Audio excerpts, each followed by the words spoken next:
France Culture, Olivia Gesbert, bienvenue au club.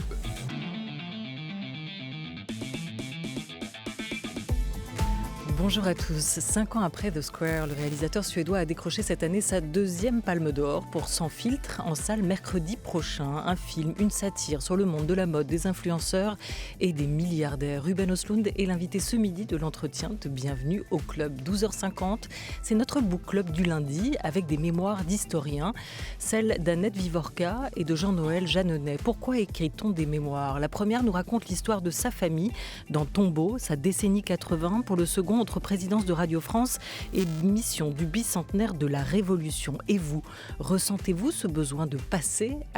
#Book Club Culture.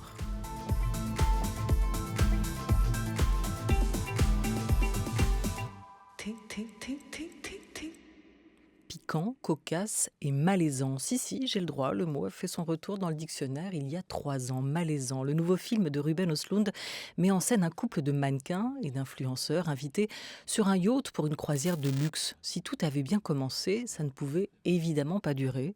L'ordre établi ne peut résister à la tempête. So, is this runway casting for a grumpy brand or a smiley brand? So it's a grumpy brand, yeah? Congratulations! Show me that Balenciaga look. Suddenly I'm dressed way less expensive. It's H&M! Yay! Balenciaga! And H&M! You looks paid for the tickets. Not bad, huh? So what do you do? I sell shit. The success of a luxury cruise mainly depends on you. I don't want to hear anybody saying no. It's always, yes sir, yes ma'am. I command you, enjoy the moment. No, No?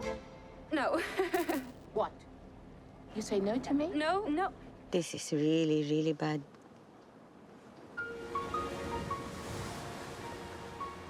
Bonjour Ruben Östlund. Bonjour. Hello. Hello et bonjour à votre voix française, Michel Slotowski. Bonjour. Bonjour. On a tous ici, autour de cette table, ce fameux triangle de la tristesse, Triangle of Sadness, le titre anglais de votre film traduit en français par Sans filtre. Ce sont ces deux petites rides qui forment un triangle entre les sourcils, juste en bas du front. Pourquoi ce triangle, Ruben Östlund, nous trahit ? Qu'est-ce qu'il raconte de l'époque ? Le vôtre est vraiment très beau. I have a deep one because I have done a lot of movies. Ouais, j'en ai un profond de triangle de la tristesse parce que j'ai fait beaucoup de films. I would say that I got to hear about this plastic surgery term, triangle of J'ai sadness. entendu parler de ce terme de chirurgie esthétique, And the wrinkle that you get here in between your eyebrows, that's cette what it ride refers to. qu'on a entre les sourcils. C'est à ça que ça you get fait it from having a lot of trouble in your life. référence. But, Et vous le then- recevez quand then it was vous a avez plastic beaucoup de surgery problèmes dans votre vie. That said like, oh, I can see you have a very deep triangle of sadness, but Et don't il y a worry, un we can fix chirurgien that qui a with dit Botox in 15 Ah, minutes. t'as un triangle de la tristesse très profond, mais t'inquiète pas, on peut régler ça en 10 minutes avec un peu de Botox. Vous And I allez... thought it was like a contradiction that we have Et an je pensais inner que c'était side une problem, contradiction, but qu'on no avait un worries, problème we will fix it intérieur. by fixing the Mais bon, surface. pas de souci, on peut régler ça en fixant la surface. So it's a little bit about like maybe the kind of obsession we have C'est on peut-être the le surface genre and d'obsession qu'on a à la what a big surface role in this et image le grand society, rôle que cette out of image play. joue dans la société. Ouais. D'où cette scène d'ouverture, ce casting pour défiler pour une marque de luxe. Des mannequins hommes torse nu sont là et il leur est demandé de montrer leur intériorité pour se distinguer en marchant. C'est un peu le problème de la mode aujourd'hui, c'est qu'elle se prend quand même très, très au sérieux, non, Ruben Östlund ? Yes, I mean, I got interested in the Oui, fashion industry. je me suis because my intéressé wife à is la a mode fashion parce que photographer. ma femme est photographe de mode. So I thought it was, Donc j'ai pensé que I got curious to hear what she has to say about, j'étais like, curieux how d'entendre ce qu'elle avait, elle, à dire, à travailler dans ce dans ce métier, dans ce domaine. Et si vous regardez les marques qui coûtent très très cher, les marques luxueuses, elles se prennent très très au sérieux. Et elles se dépeignent comme étant vraiment au sommet de la pyramide.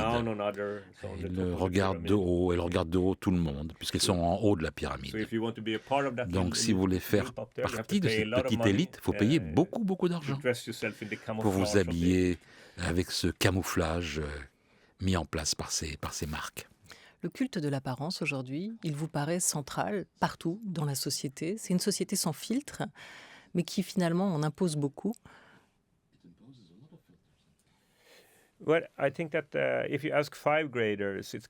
Si vous demandez à des collégiens, si on pouvait leur demander entre être beau ou être intelligent, 75% d'entre eux choisissent d'être beaux ou belles.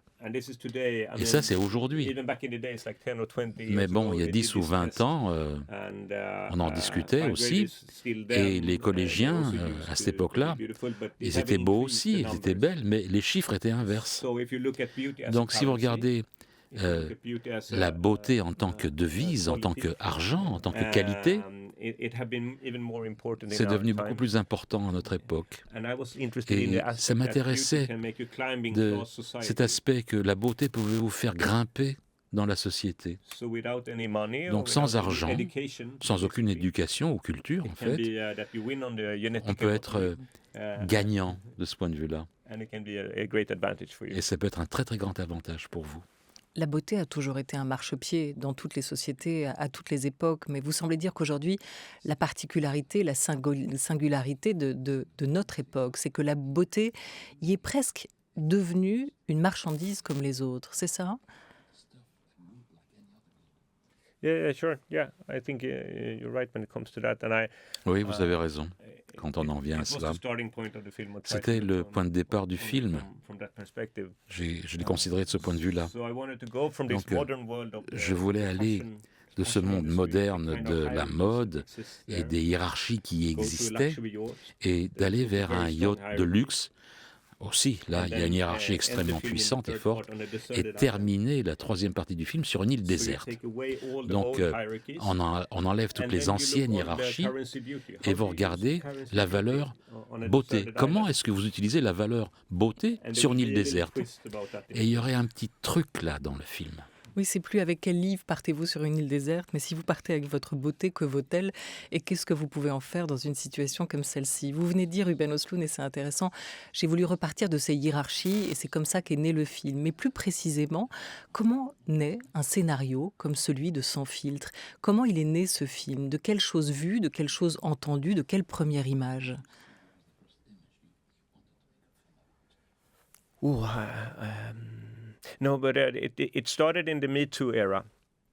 Ça a commencé au milieu de l'époque MeToo. Il y avait beaucoup de débats sur les hommes, les femmes, les différents comportements dans diverses industries. Et c'était vraiment très très intéressant. Mais ce qui me manquait, c'était un débat sur la sexualité et la beauté en tant que valeur financière. Et les hommes représentent l'argent en fait. Donc, je l'ai regardé d'un point de vue très personnel et j'ai fait les Bilson, vous savez, la scène des factures. C'est un homme et une femme qui sont dans un restaurant et c'est l'homme qui prend la note. Et en fait, le client, enfin plutôt le personnage dit « mais ça m'énerve que moi je dois payer parce que je suis un homme pendant que toi, femme, tu es dans ton coin et tu te maquilles. » Et donc c'est un rejet. Moi je rejette cette façon très genrée de voir le monde. Moi je hais cela. Moi aussi. Parce que l'homme et la femme se regardent comme étant un rôle de business. Il y a quand même dans cette manière aussi de chercher l'égalité, parce que c'est ce que fait le personnage de Karl face à Yaya, sa compagne. Ils sont tous les deux mannequins, elle gagne un peu plus que lui. Et effectivement, il se refuse à payer une fois encore la note. En tout cas, il aimerait bien elle se saisisse aussi de cette addition et que l'égalité entre eux s'impose. Il y a une manière très scandinave de penser l'égalité homme-femme dans cette scène, je trouve.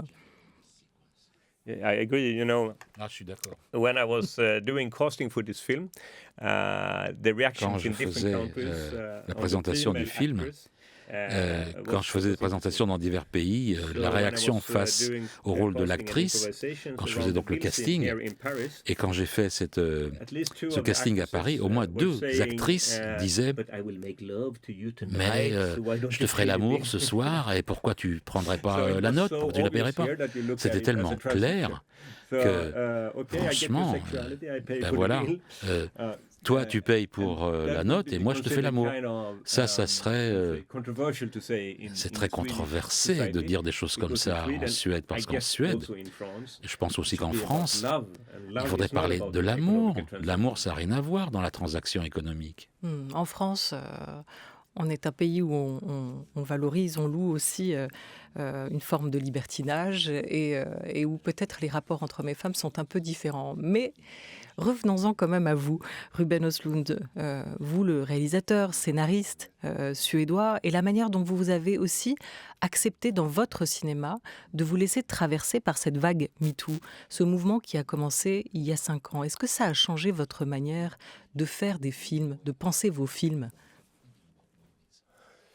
I think it changed the way that I'm looking at myself. Ça a changé la façon dont je me regarde, je me considère, que je regarde mon rôle en tant qu'homme, d'être plus conscient de votre position, d'une certaine manière, position de puissance. Les derniers films que j'ai faits, c'est un personnage masculin qui s'occupe avec ce besoin de montrer qu'il est un homme selon les termes modernes. Et l'attention que l'homme a eue au cours des dernières décennies, auparavant c'était la normalité par défaut, aucun homme pouvait être critiqué. Maintenant il y a beaucoup de débats sur ce qu'est un homme et sur ce qu'un homme fait ou doit faire, et comment l'homme doit être, disons, amélioré ou corrigé d'une certaine manière. Et je l'aime ça. At the same time, dans le même temps, really have a problem with it. J'ai un problème avec ça. Parce que, d'une certaine manière, on est traité comme des enfants qui devraient grandir et devenir l'être humain parfait. Donc, il y a un débat public où c'est la femme qui est développée et qui est, disons, arrivée au stade de maturité, et que les hommes n'ont pas encore. Moi, je trouve que c'est pas comme ça que ça doit être. Voilà. Libertinage, galanterie, toutes ces questions qui se posent aussi à travers le cinéma aujourd'hui. Et le vôtre, notamment, Ruben Östlund. C'est un drame presque shakespearien que vous avez signé ici avec ce film Sans filtre. Nous sommes de l'étoffe dont sont faits les rêves. C'est peut-être la phrase la plus célèbre de La Tempête de Shakespeare. Et notre petite vie est entourée de sommeil. De quel rêve, de quelle étoffe sont faits vos personnages dans ce film, Ruben Östlund ? Well, I think that they are... if you look at the kind of images that you see... Si vous regardez les images Instagram feed, que vous voyez dans le cours du film, et si vous regardez la façon dont l'industrie de la publicité tentait de promouvoir auparavant les voyages, la mode, et je crois que nous, êtres humains, on imite ces créations. Et donc c'est aussi le genre de vie que l'on tente de vivre. Donc le rêve est créé par les images que nous avons vues dans la publicité. Ce qu'on nous vend comme du rêve. Mais votre film, justement, gratte le vernis de ces images-là et montre, une fois que ce vernis s'est fissuré, que la réalité est tout autre aussi. Yes, yeah, sure. Oui, bien sûr. Il y a toujours eu cette idée dans mes films. J'essaye d'agiter les choses, de poser des questions sur l'époque contemporaine et faire en sorte que le public se pose des questions sur soi-même et pose des questions en général, oui. Le capitaine américain communiste de ce bateau et l'oligarque russe capitaliste se livrent dans votre film à une bataille de citations, de répliques tirées de Karl Marx, de Reagan, de Nixon, et chacun défend son répertoire avec des relents de guerre froide, Ruben Östlund. Ils refont le match. Vous en êtes où, vous, dans cet échange? Vous êtes à quelle place? Vous n'êtes pas vraiment arbitre avec votre caméra. Vous n'êtes pas totalement spectateur non plus de cet échange. Comment vous le regardez? Well, I'm brought up in a family that was left-wing. Dans une famille de gauche. Ma mère se considère toujours comme étant communiste. Et durant les années 80, je dois dire que la façon dont on regardait le monde, c'était de cette perspective Est contre Ouest, Occident contre l'Est. En fait, on était en faveur de l'une des équipes. C'est comme ça qu'on s'identifiait. Je crois qu'il y a de très bonnes choses dans les théories marxistes, mais dès que quelqu'un dit « Ah, t'es de gauche ?» Ouais, le problème est résolu, voilà, point barre. Moi, ça m'irrite. Parce qu'on est arrivé à une étape où la gauche doit admettre qu'il y a de très bonnes choses dans le capitalisme. Marx l'a dit aussi. Donc, ça simplifie les choses quand on met ça en perspective gauche ou droite. Mais moi, je peux recommander un livre que j'aime beaucoup, qui a quitté ces deux perspectives loin en arrière. C'est un livre qui est intitulé « Utopie pour les réalistes » d'un Rutger Bregman, un néerlandais. C'est un historien et il a regardé ces conflits et avec les idées, par exemple, quel était le revenu minimum des sociétés. C'était, par exemple, à l'époque nixonienne, ils essayaient de remonter le revenu minimum du revenu maximum. Et on n'a pas jamais pensé que c'était un pays socialiste à l'époque. Donc, si vous voulez regarder ou voir véritablement ce que moi je pense, il faut que vous lisiez ce livre. On avait reçu son auteur autour de cette grande table. C'était d'ailleurs un best-seller, ce livre, quand il est paru, justement, et qui nous projette dans un autre monde, puisque vous parlez idéologie, puisque vous parlez politique, et que vous évoquez votre mère, cette femme de gauche. Comment a-t-elle vécu, traversé, et surtout vous-même, Ruben Östlund, cette séquence électorale qui est en train de s'achever tout doucement en Suède, ce modèle de démocratie qui a ouvert grand la porte aussi à l'extrême droite lors des dernières législatives qui se sont tenues le 11 septembre. Well, I think that this is something that we've seen in Europe, je pense que on le voit un petit peu hors contexte en Europe. Au début des élections, je croyais que les démocrates sociaux et la gauche allaient gagner les élections. J'étais très content. Mais soudain, tout s'est renversé. Et on pouvait déjà dire qu'il y aurait un gouvernement de droite. C'est quelque chose qui se produit chaque fois que l'économie s'effondre. Ça, c'est pas étrange, c'est pas bizarre. Mais la partie bizarre, c'est que on a un parti d'extrême droite qui a reçu beaucoup de votes. Mais plus que ça, les trois autres partis de droite doivent créer une coalition avec ce parti d'extrême droite. Et comme les libéraux, par exemple. Si vous regardez le type d'idées qu'ils ont, de base, les idées de base qu'ils ont dans les deux partis, c'est absurde que ces partis-là puissent s'allier avec ce parti d'extrême droite pour créer un gouvernement. Et bien sûr, on parle politique là, parce que tout le monde voulait avoir les votes, et donc il y a eu une bonne dose de comment dirais-je, de populisme qui est arrivé dans la propagande électorale. Ruben Östlund est notre invité jusqu'à 12h30. France Culture, il est 12h20. France Culture. Tu vas au boulot, tu marches seul. Bienvenue au club. à la hauteur du H&M. Y'a un type qui gueule, salut bonne meuf, t'es vraiment très charmante. Tu sais, je te mangerai pour le 4 heures, t'es si appétissante. Je te ferai pas la bise, mais si tu veux, on peut baiser. Moi, les petites meufs comme toi, j'en ferai qu'une bouchée. Ben pourquoi tu marches plus vite? Je t'ai pas agressé, je t'ai même fait des compliments. Tu pourrais au moins t'arrêter, comment ça t'as pas le temps? Et t'es pas célibataire, tu sais, moi je suis pas jaloux. Viens dans mon lit, ça va te plaire aussi, faut arrêter de te plaindre. Là tu l'as bien cherché, t'as une jupe tellement courte, même pas besoin de la soulever. Les filles comme toi, c'est dangereux, pire que le mal incarné. Et c'est moi que l'on accuse de me comporter en chimpanzé. Souffle, serre les dents, comme d'hab, tu te tais.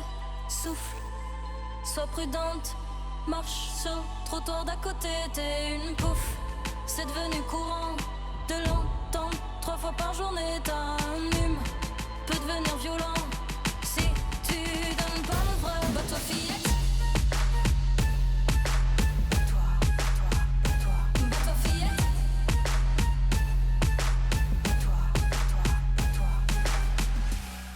T'es enfin chez toi, tu te poses sur le canapé, t'allumes l'ordi, t'as un message instantané. Salut l'ami, c'était vraiment très sexy, on pourrait faire connaissance, je cherche un plan pour la nuit. Quand j'ai vu ton profil, je suis tombé direct amoureux. Du coup je t'envoie une toffe de moi, ma tub et un cœur bleu. Ce que j'ai le plus aimé chez toi, c'est ton regard de chienne qui attendrait de bouffer depuis au moins une semaine. Je suis sûre que t'es du genre à dîner étoilé, mais moi je payerai même pas pour des nems à volonté, parce que t'en vaut pas la peine. De toute façon t'es comme les autres, j'ai vu que t'avais lu, mais bien sûr tu fais la morte parce que tu te crois au-dessus. Tu t'es pris pour Rihanna, quand je serai en bas dans ta rue, on verra ce que tu feras. Souffle, serre les dents, comme d'hab, tu te tais. Souffle, sois prudente, marche dans le couloir d'à côté. T'es une pouffe, c'est devenu courant de l'entendre 3 fois par journée. Un gentil peut devenir méchant, faut pas croire au Disney. Bats-toi fillette.